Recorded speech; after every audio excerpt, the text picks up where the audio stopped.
Hello दोस्तों, मैं अरविंद कुमार आपका गुरुकुल इंस्टीट्यूट सूची में स्वागत करता हूं। दोस्तों, आज हम यूपीएसआई परीक्षा 2021 के लिए मूल विधि की क्लास करने जा रहे हैं। इससे पहले ऑलरेडी एक क्लास हो चुकी है, जिन्हें आप लोग जाकर प्लेलिस्ट में देखना ना भूलें। दोस्तों, आज की क्लास में हमने मूल विधि की टॉप मोस्ट 20 MCQ क्वेश्चन रखे हैं, जो आपकी परीक्षा में या तो पूछे गए हैं या आगे पूछे जाने की संभावना रखते हैं।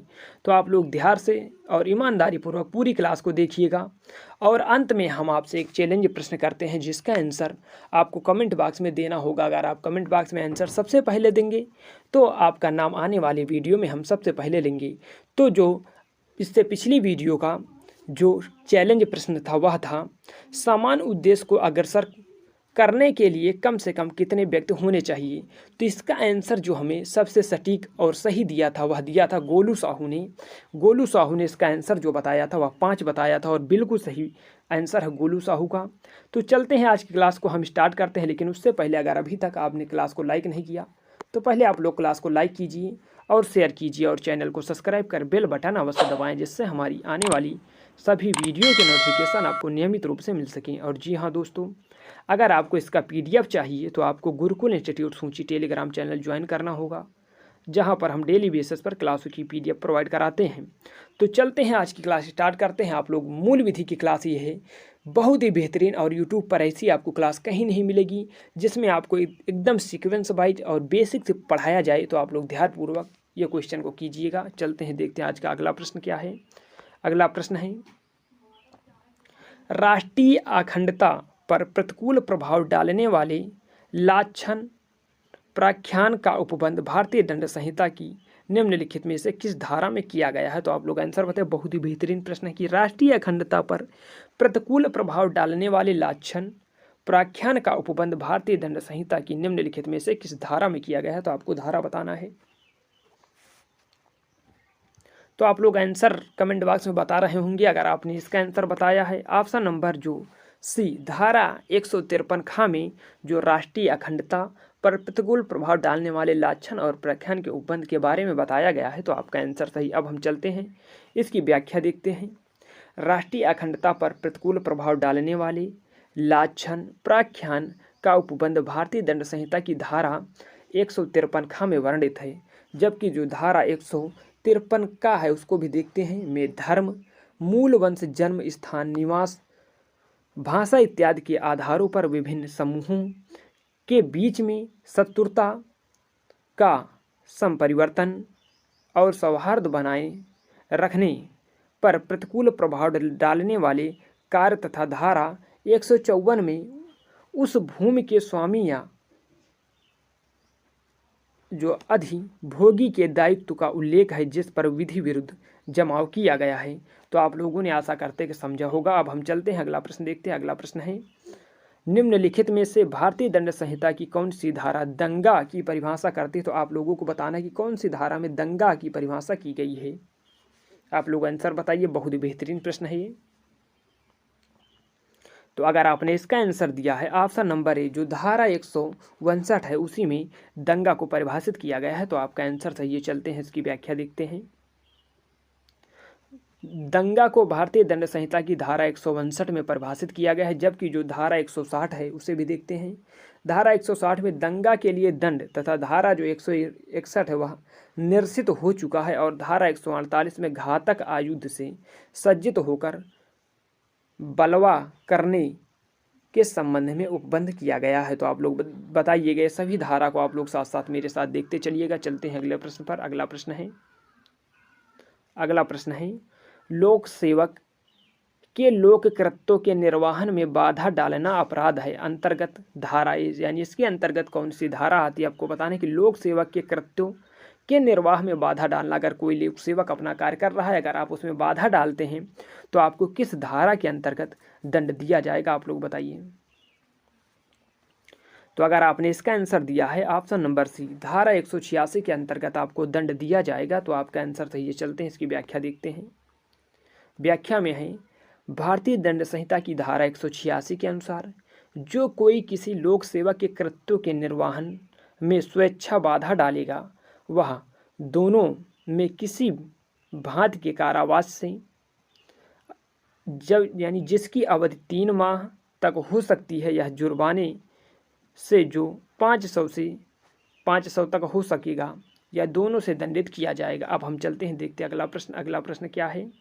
मिथ्या साक्ष्य देना का अपराध परिभाषित है भारतीय दंड संहिता की किस धारा में? जो मिथ्या साक्ष्य है उसका देना किस भारतीय दंड संहिता की धारा में परिभाषित है? तो आप लोग बताइए। तो अगर आपने इसका आंसर दिया है ऑप्शन नंबर सी, जो धारा 191 है उसी में मिथ्या साक्ष्य देना परिभाषित किया गया है, तो आपका आंसर सही है। चलते हैं इसकी व्याख्या देखते हैं। मिथ्या साक्ष्य देना भारतीय दंड संहिता की धारा 191 में परिभाषित है, लेकिन जबकि धारा जो 192 उसमें मिथ्या साक्ष्य गढ़ना को परिभाषित किया गया है कि आप मिथ्या साक्ष्य कैसे गढ़ेंगे, उसके लिए धारा 192 में परिभाषित किया गया है। तो चलते हैं, देखते हैं अगला प्रश्न। अगला प्रश्न क्या है? अगला प्रश्न आप लोग देखिएगा। अगला प्रश्न है, बलात्संग की पीड़ित का परिचय प्रकटन भारतीय दंड संहिता की किस धारा के अंतर्गत दंडनीय है? तो आप लोग बताइए कि बलात्संग की पीड़ित का परिचय प्रकटन भारतीय दंड संहिता की किस धारा के अंतर्गत दंडनीय है? तो आप लोग आंसर बताइए इसका। अगर आप इसका आंसर दे रहे हो ऑप्शन नंबर जो इसका बी है धारा 128 का, तो आपका आंसर सही है। चलते हैं इसकी व्याख्या देखते हैं। भारतीय दंड संहिता की धारा 128 का बलात्संग की पीड़ित व्यक्ति का परिचय प्रकट करने को दंडनीय घोषित करता है, तो आपका आंसर सही है। चलते हैं अगले प्रश्न की ओर। अगला प्रश्न क्या है? अगला प्रश्न है, निम्नलिखित में से किस वाद में आपराधिक मानववध और हत्या में अंतर को स्पष्ट किया गया है? तो आप लोग बताइए कि किस वाद में आपराधिक मानववध और हत्या में अंतर को स्पष्ट किया गया है? तो आप लोग आंसर बताइए। बहुत ही बेहतरीन प्रश्न है ये। तो आशा करते हैं कि आप लोगों ने आंसर कमेंट बॉक्स में दिया होगा। अगर आपने इसका आंसर दिया है ऑप्शन नंबर डी, क्या रेग बनाम गोविंदा का वाद था, उसी में आपराधिक मानववध और हत्या में अंतर को स्पष्ट किया गया था, तो आपका आंसर सही। चलते हैं इसकी व्याख्या देखते हैं। रेग बनाम गोविंदा के वाद में भारतीय दंड संहिता की धारा जो 299 में परिभाषित संदोष मानववध तथा धारा 300 में परिभाषित हत्या में अंतर को स्पष्ट किया गया है। मेलविल जज इस मामले के न्यायाधीश, तो आप तो इसको भी याद करना है कि कौन से जज थे, तो मेलविल जज इस मामले के न्यायाधीश थे। तो चलते हैं, देखते हैं अगला प्रश्न। अगला प्रश्न क्या है? के.एम. नानावती बनाम स्टेट ऑफ महाराष्ट्र का प्रमुख वाद है, तो आप लोग बताइए कि किससे संबंधित है? के.एम. नानावती बनाम स्टेट ऑफ महाराष्ट्र का जो प्रमुख वाद है वह किससे संबंधित है? आप लोग बताइए। बहुत ही बेहतरीन प्रश्न है। चलते हैं इसका आंसर देखते हैं। अगर आपने इसका आंसर दिया है ऑप्शन नंबर डी, गंभीर एवं अचानक प्रकोपन के संबंध में है, जो के.एम. नानावती बनाम स्टेट ऑफ महाराष्ट्र का वाद, तो आपका आंसर सही। चलिए अगला प्रश्न देखते हैं, लेकिन उससे पहले इसकी व्याख्या।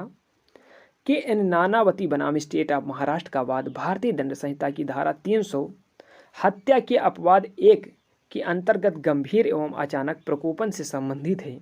इस वाद में उच्चतम न्यायालय द्वारा गंभीर एवं अचानक प्रकोपन के परीक्षण के सिद्धांत प्रतिपादित किए गए थे, तो आपका आंसर सही है। चलिए देखते हैं अगला प्रश्न। अगला प्रश्न क्या है?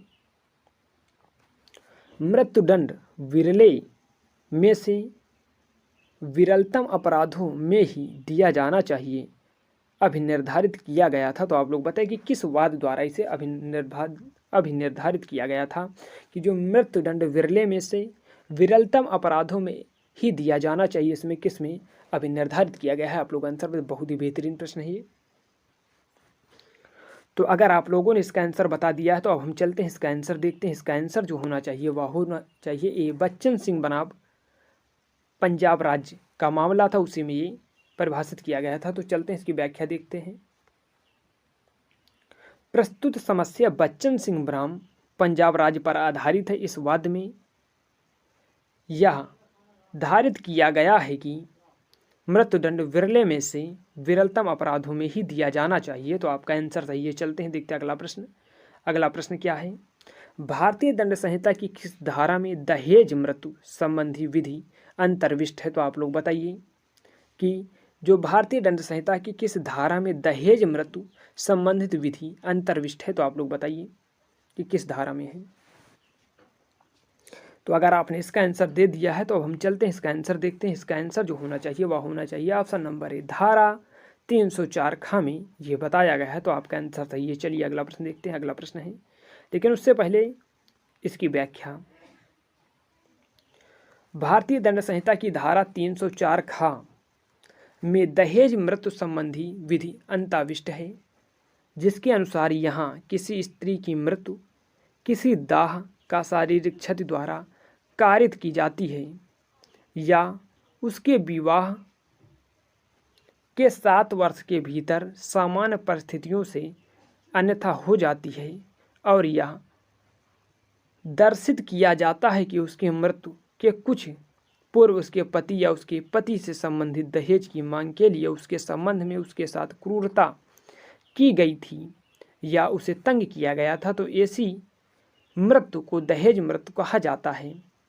तथा जो कोई दहेज मृत्यु कारित करेगा वह कारावास की अवधि, आपको ध्यान देना है, 7 वर्ष से कम नहीं होगी, किंतु जो आजीवन कारावास तक हो सकती है या दंडित किया जाएगा।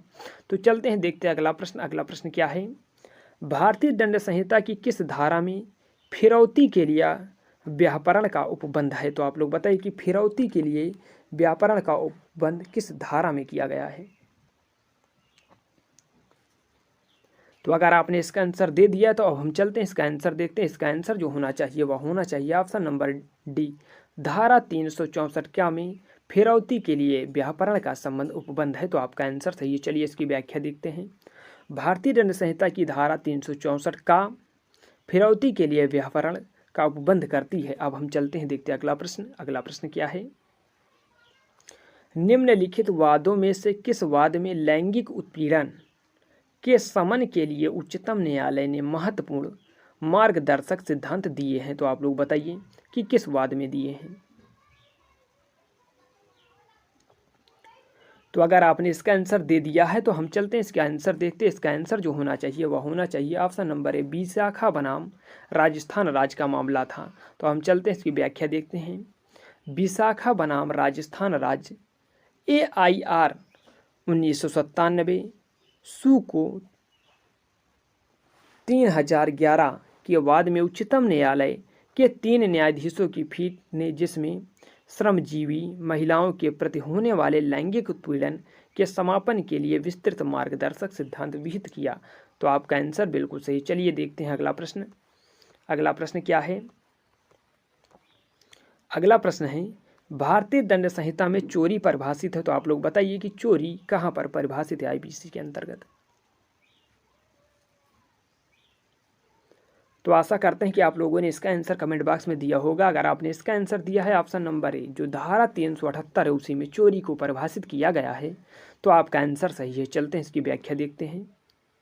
भारतीय दंड संहिता की धारा 378 के अधीन चोरी परिभाषित है जब कोई व्यक्ति किसी अन्य व्यक्ति के कब्जे में से उस व्यक्ति की संपत्ति के बिना कोई जंगम संपत्ति बेईमानी से लेने के आशय रखते हुए उस संपत्ति को हटाता है या चोरी करता है। तो आपका आंसर बिल्कुल सही, आपने समझा होगा इसकी व्याख्या। अब हम चलते हैं, देखते हैं अगला प्रश्न।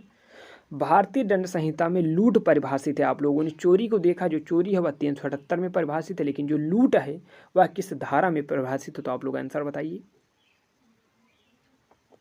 तो आशा करते हैं कि आप लोगों ने इसका भी आंसर दिया होगा। अगर आपने इसका आंसर दिया है ऑप्शन नंबर सी, जो धारा 390 है उसी में लूट को परिभाषित किया गया है, तो आपका आंसर सही है। चलिए देखते हैं अगला प्रश्न, लेकिन उससे पहले इसकी व्याख्या।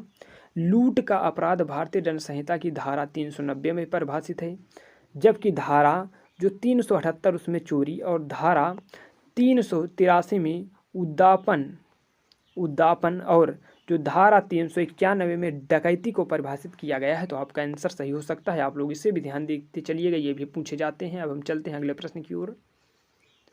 डकैती का अपराध करने के लिए निम्नलिखित में से क्या आवश्यक है? तो आप लोग बताइए कि जो डकैती का अपराध करने के लिए निम्नलिखित में से क्या आवश्यक है। तो अगर आपने इसका आंसर दिया है ऑप्शन नंबर डी, चोरी या उद्यापन, जो चोरी या उद्यापन है वह डकैती का अपराध करने के लिए आवश्यक है, तो आपका आंसर सही है। चलिए इसकी व्याख्या देखते हैं। भारतीय दंड संहिता की धारा 391 में डकैती को परिभाषित किया गया है। धारा 391 के अनुसार डकैती में लूट सम्मिलित है और लूट चोरी या उद्यापन का उग्र रूप है, अतः डकैती में चोरी और उद्यापन दोनों ही शामिल हैं। अब हम चलते हैं, देखते हैं अगला प्रश्न। अगला प्रश्न क्या है?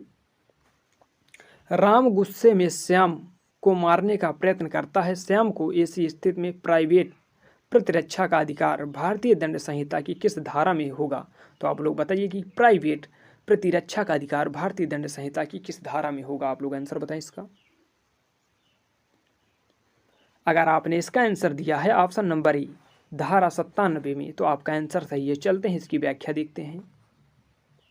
भारतीय दंड संहिता की धारा 97 के तहत किसी व्यक्ति को शरीर के प्राइवेट प्रतिरक्षा का अधिकार प्राप्त है। धारा 96 में प्राइवेट प्रतिरक्षा संबंधित अधिकार को परिभाषित किया गया है। अब हम चलते हैं, देखते हैं अगला प्रश्न। अगला प्रश्न क्या है? लेकिन उससे पहले और इसमें कुछ है। धारा 98 में ऐसे व्यक्ति के कार्य के विरुद्ध प्राइवेट प्रतिरक्षा का अधिकार प्राप्त है जो विकृत चित्त यानी जो बुद्धिहीन है आदि को। धारा 100 में शरीर के प्राइवेट प्रतिरक्षा का अधिकार विस्तार प्राप्त होगा। अब हम चलते हैं, देखते हैं अगला प्रश्न। अगला प्रश्न क्या है? किस मामले में आत्मरक्षा का अधिकार उपबंध नहीं है? आप लोग बताइए कि किस मामले में आत्मरक्षा का अधिकार उपबंध नहीं होगा? तो आप लोग आंसर बताइए इसका। तो हम आशा करते हैं कि आप लोगों ने आंसर बताया होगा। अगर आपने इसका आंसर दिया है ऑप्शन नंबर ए जो लोक सेवक द्वारा किया गया कार्य, इसमें आत्मरक्षा का अधिकार उपबंध नहीं होगा, तो आपका आंसर सही। चलिए इसकी व्याख्या देखते हैं। भारतीय दंड संहिता की धारा 99, आपको धारा 99 को याद करना है। ऐसे कार्यों के संबंध में उपबंध करती है जिनके विरुद्ध प्राइवेट प्रतिरक्षा आत्मरक्षा का कोई अधिकार नहीं है। इस धारा के अनुसार यदि कोई कार्य जिससे मृत्यु या घोर उपाधि की आशंका युक्त रूप से कारित नहीं होगी, सद्भाव पूर्वक अपने पदाभास में कार्य करते हुए लोक सेवक द्वारा किया जाता है या फिर किए जाने का प्रयत्न किया जाता है, तो उस कार्य के विरुद्ध प्राइवेट प्रतिरक्षा का कोई अधिकार नहीं है, चाहे वह कार्य विधि अनुसार स्वार्था न्यायोन्मत ना भी हो। यदि ऐसा कोई कार्य या प्रयत्न लोक सेवक के निर्देश से किया जाता है तो भी प्राइवेट प्रतिरक्षा का अधिकार नहीं होगी। ऐसी दशाओं में जिनमें संरक्षा के लिए लोक प्राधिकारियों की सहायता प्राप्त करने के लिए समय है, प्राइवेट प्रतिरक्षा का कोई अधिकार नहीं है। अब हम चलते हैं, आशा करते हैं कि आप लोगों ने इसका समझा होगा। हम चलते हैं अगले प्रश्न की ओर। अगला प्रश्न है, आत्मरक्षा का अधिकार है, तो आप लोग बताइए कि जो आत्मरक्षा का अधिकार है वह क्या है?